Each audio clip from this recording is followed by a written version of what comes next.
Hello বন্ধুরা, কেমন আছেন আপনারা? আশা করি আপনারা সবাই ভালো আছেন। তবে এইটা হলো মানডের ভিডিও, যেহেতু আমি এটা সেকেন্ড পার্ট আপলোড করছি, কারণ যদি একটা পার্টে সব কিছু একসাথে দেখানো যেত তাহলে ভিডিওটা অনেকটা লম্বা হয়ে যেত আর আপনারাও বোর হয়ে যেতেন। তাই আমি দু পার্টের মধ্যে ডিভাইড করেছি।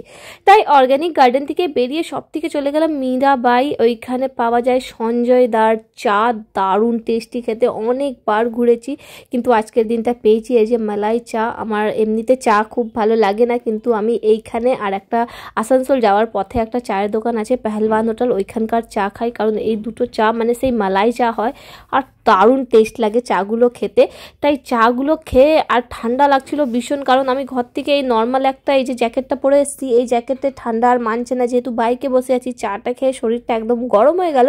তারপর বরকে বললাম আমাদের এখন অনেক ঘোরা আছে কিন্তু আমার খুব ঠান্ডা লাগছে, তাই একটা উইন্ডচিটার কিনবো ভাবছিলাম। তাই এই যে চলে এসেছি ব্যানাচিটিতে আর কিনেও নিয়েছি। আর ব্যানাচিটিতে সোমবার পুরো মার্কেট বন্ধ থাকে, তার কারণেই বাইরে এই বাজারগুলো বসে।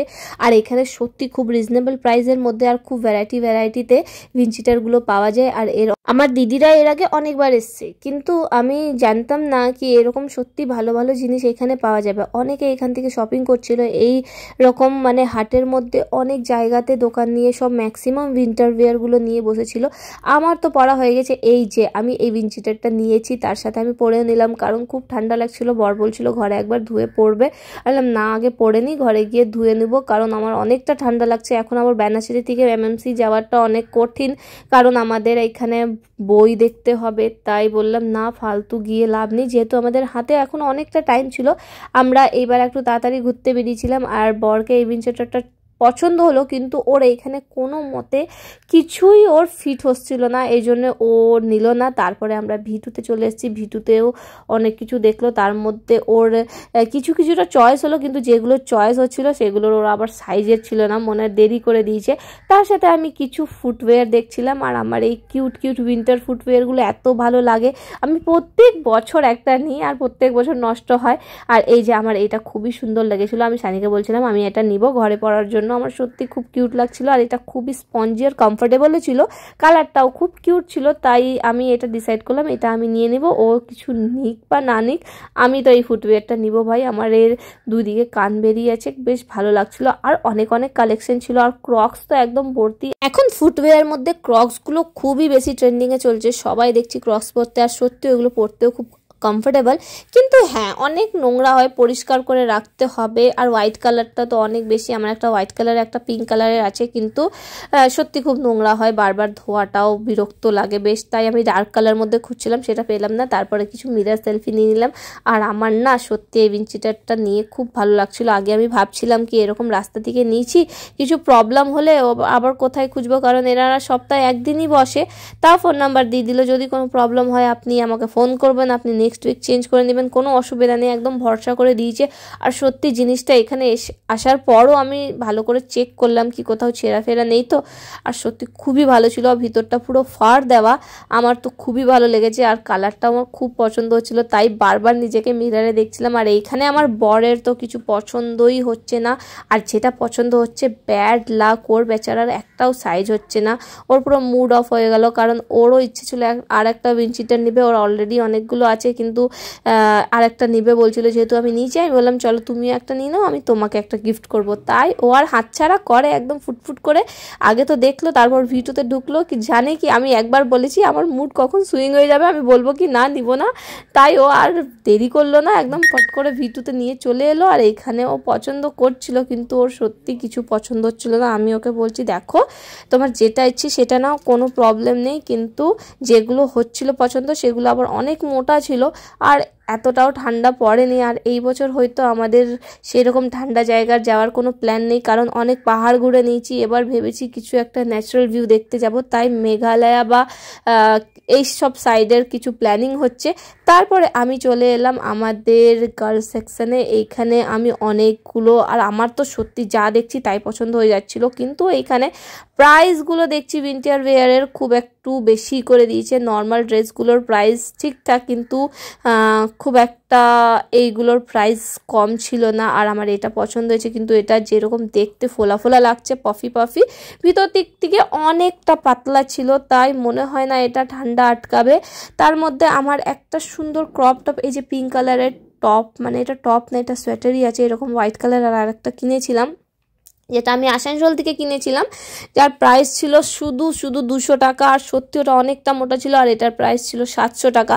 তাও আমার এটা খুব পছন্দ হয়েছে, আমি ভাবলাম চলো এটা একবার ট্রাই করে দেখি। সানি বললো একই রকম কটা নিবে আর এত ইন্টারভিউ নেওয়ার দরকার নেই, কিন্তু আমার জানি না কাপড় দেখলেই আলাদাই একটা অবসেশন, আমার ভালোই লাগে দেখতে, আর তারপর দেখলেই নিতে ইচ্ছে করে, তাই ও আমাকে বেশি ঘাটাচ্ছিল না, বলছে তুমি এখান থেকে চলো। আর এই যে এই উইনচেস্টারটা দেখছো সেম, কিন্তু এইটার প্রাইস ছিল 350, আর ভিতরে ফাড়ও ছিল না, সত্যি খুব পাতলা ছিল, আমার কোয়ালিটিটাও খুব ভালো লাগেনি, তার বরঞ্চ আমি যেটা পরেছি সেটার কোয়ালিটি অনেকটা ভালো ছিল, আমার অনেক সুন্দর লেগেছে। আর এই যে এই টপটা আমি ট্রাই করে দেখলাম, কিন্তু এটা না অনেক বেশি ক্রপ, যদি আমি হাত তুলে দিই তাহলে সেই মানে একদম উপরে উঠে যাচ্ছে, কাপড়টা বেশ দেখতে বাজে লাগছে। ভিতরে একটা নর্মাল আমাকে নিচে অবধি লং একটা কিছু ইনারওয়্যার পরেই থাকতে হবে, তাই আমার খুব একটা ভালো লাগেনি, আর ফিটিংটাও বেশ আনফিট লাগছিল। তারপরে দেখো আমার বরের ভিডিওতে পছন্দ হয় না, স্টাইল বাজারে গেলো ওইখানেও পছন্দ হয় না, আবার সেই চলে এলো বেনারসিটির হাটে, সেই ফুটপাতে, এইখানে দেখি আবার পছন্দ হয় কিনা। কিন্তু আমার বরের আমি জানি এইখান থেকে ওর কোনো জিনিস পছন্দ হবে না, যতই ভালো হোক না কেন, যতই ফিট হোক না কেন, ওর মনে একটা আলাদাই চলতে থাকে কি এই জিনিসগুলো ভালো হবে কি না। কিন্তু আমি অত ভাবি না, আমার কম বাজেটের মধ্যে 100-200 টাকার মধ্যে আমার ওয়ার্থের যদি আমি ভালো আমার লাগে, আমি যদি একটা উইন্টারও পরতে পারি সেটাই আমি নিয়ে নিই, আমি অত ভাবি না। কিন্তু আমার বর কোয়ালিটিটা একটু বেশি ম্যাটার করে, আর সত্যিও যেভাবে পরে এইসব জিনিস মনে হয় না টিকবে বেশি দিন, আর যে জিনিস বেশি দিন টেকে না, আমি বলছিলাম এটা নিয়ে নাও আমার সাথে ম্যাচিং হয়ে যাবে, কিন্তু এটার সাইজ ছিল না, অ্যাকচুয়ালি ওর কোনোটাই ঠিকঠাক সাইজ হচ্ছিল না। তারপরে বললো ছেড়ে দাও আমি নিব না, আমি বললাম দেখো নিবে না তো নেক্সট টাইম, আর বলছে ঠিক আছে ছেড়ে দাও, কিছু করার নেই। আমি পেলাম না, অনেকটা খুঁজলাম, তাও মুভি টাইম হয়ে গেছিলো, তাই আমরা এখন চলে এসেছি SBF সিনেমাতে মুভি দেখতে। কিন্তু তার আগে টিকিট কাটিয়ে আমার বরের খেতে ইচ্ছে হলো ফুচকা। আর কি বলবো, এখন অনেকটা সময় আছে, প্রায় আমাদের হাতে 1 ঘন্টার উপরের সময় আছে, তাই ও বলল চলো আমরা ফুচকা খেয়ে আসি, তারপরে বই দেখব, কারণ না হলে বেশি দেরিও হয়ে যাবে। তাই আমার খেতে ইচ্ছে করছিল না, আর ও খেলো ফুচকা। আর ভিতরে না খাওয়ার আর একটা কারণ আছে, ভিতরের SBF-এ খাসকার সব জিনিসের প্রাইস অনেক বেশি হেভি। তারপরে জলের প্রাইস, যেটা নর্মালি সব জায়গা 20 টাকা থাকা উচিত, যেটা সব জায়গা আছে, কিন্তু SBF-এ জলের বটলের প্রাইস আছে 50 টাকা, যেটা আমার খুবই বাজে লাগে। এই জিনিসটা অ্যাটলিস্ট ওনাদের করা উচিত নেই, জলের দামটা নর্মাল রাখা উচিত।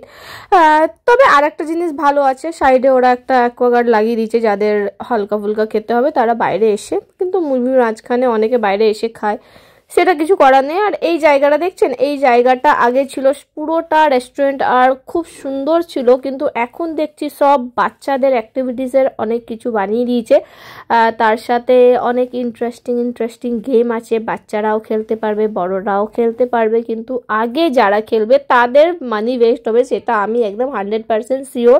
কারণ এইখানে জিনিসটা আগে বুঝতে হবে টাকা দিয়েই, কারণ ওরা এমনিতে তো মেশিনটা অন করবে না।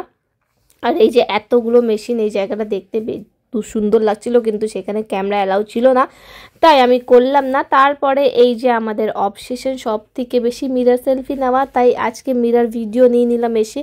আর এই যে আমরা সব থেকে আগে এসে বসে আছি, বর কিছু কাজ করছে, যেহেতু ওর ছুটির দিন ও ফোনে কিছু না কিছু ওর লেগেই থাকে, তাই আমি কি করব, আর আমি এখানে কিছু ভিডিওস নিচ্ছিলাম, নিজের বেশ ভালো লাগছিল, কিছু পিকচারও ক্লিক করলাম। আর এই জায়গাটা সবাই মানে বেশ ভালোই লাগে, উপরের ভিউটাও খুব সুন্দর দেওয়া আছে। তাই এবার অনেকক্ষণ হয়ে গেল, মুভির টাইম প্রায় চলে এসছে, এবার আমরা ভিতর দিকে যাই, দেখি আমাদের মুভিটা স্টার্ট হয়েছে কিনা, কারণ ওই স্ক্রিনটাতে অলরেডি কোনো মুভি চলছিল, এখন সব ক্লিয়ার হয়ে গেছে। এবার আমরা যাচ্ছি ভিতরে। ভুলভুলাইয়া 3 দেখতে এসেছি, একদমই ইচ্ছে ছিল না, কিন্তু ভূতের বই বলে কথা, আমি নিজেকে আটকাতে পারলাম না, অনেক দিন ধরে আটকে আছি। একবার বহুরূপী দেখতে এলাম, তারপরে আবার দ্য সাবরমতী রিপোর্ট দেখতে এলাম, সেই দুটো বই সলিড ছিল, দারুণ বই ছিল, আমাদের টাকা একদম মানে ওয়েস্ট হয়নি, পুরো ওষুধ লেগেছিলো। ভুলভুলাইয়া 3 মানে রিভিউ সব জায়গায় দেখছি সবাই বাজে বাজে রিভিউ দিচ্ছে, সেরকম কিছু ইন্টারেস্টিং নেই। আর সত্যি 1-এর মতন ইন্টারেস্টিং আর হতে পারে? 1টা লেজেন্ডারি টাইপের ছিল, এইগুলো সব মানে একটা আলাদা। কমেডিগুলো বেশ মজা আসে না দেখে, কিন্তু তাও টুকটাক চলে, সেই রকম মজা আসে না। তাই দেখতে এলাম, কারণ আমাদের মুভিটা দেখা অনেক ইম্পর্টেন্ট। প্রত্যেক সোমবার আমার বরের মুভি দেখতে খুবই ভালো লাগে, তাই আমরা কোথাও যাই বা না যাই মুভি দেখতে যাই। তাই ভুলভুলাইয়া মুভি কমপ্লিট করে আমরা ঘরে চলে এসেছি হাজি বিরিয়ানি নিয়ে, কারণ ও বলল ঘরে বসে খাবো আরামসে। বেশ ঘরে একটা মুভিও রেখে এসেছিলো অর্ধেক, সেটা দেখে দেখে আমরা খাবো। তাই হাজি বিরিয়ানিটা আমার দারুণ টেস্ট লাগে খেতে। তারপরে এখন একটা অফার চলছে, 130-তে একটা বিরিয়ানি প্লাস একটা কোকোকোলা, ছোট্ট 150 ml না 200 ml মেবি। আর হাজি বিরিয়ানিটা সত্যি খুব ভালো লাগে, তাই আমার বর হেল্প করে দিচ্ছিলো। ও লেগ পিসটা ওর কাছে চলে গেছিলো, আমি বললাম আমার লেগ পিস চাই, ও নিজের প্লেটটা আমাকে দিয়ে দিল। আর তারপর এই প্লেটটাও নিল। আমার খুবই ভালো লাগে লেগ পিস খেতে, আর বিরিয়ানি তো আমার সেই ভালোবাসা, আলাদা লেভেলের ভালোবাসা। আর এই যে কোকটাই ফ্রি দিয়েছিল। তবে আজকের জন্য এতটাই। পুরো ভিডিওটা কেমন লাগলো জানাবেন, আমি অনেকটা চেষ্টা করেছি। এবার আমরা বিরিয়ানি খেয়ে ঘুমিয়ে যাব। পুরো ভিডিওটা আজকে অনেক লম্বা হয়েছে, কেমন হয়েছে জানাবে। আজকের পুরো উইকেন্ডটা তোমাদের সাথে শেয়ার করেছি। ভিডিওটা ভালো লাগলে চ্যানেলটা বলতে বলেছে, ভিডিও ভালো লাগলে প্লিজ আমার চ্যানেলটাকে সাবস্ক্রাইব করে দিও, আর ফেসবুক পেজটাকে ফলো করতে ভুলবেন না, আর লাইক কমেন্ট শেয়ার করতেও ভুলবেন না। Thanks for watching, tata, good night everyone.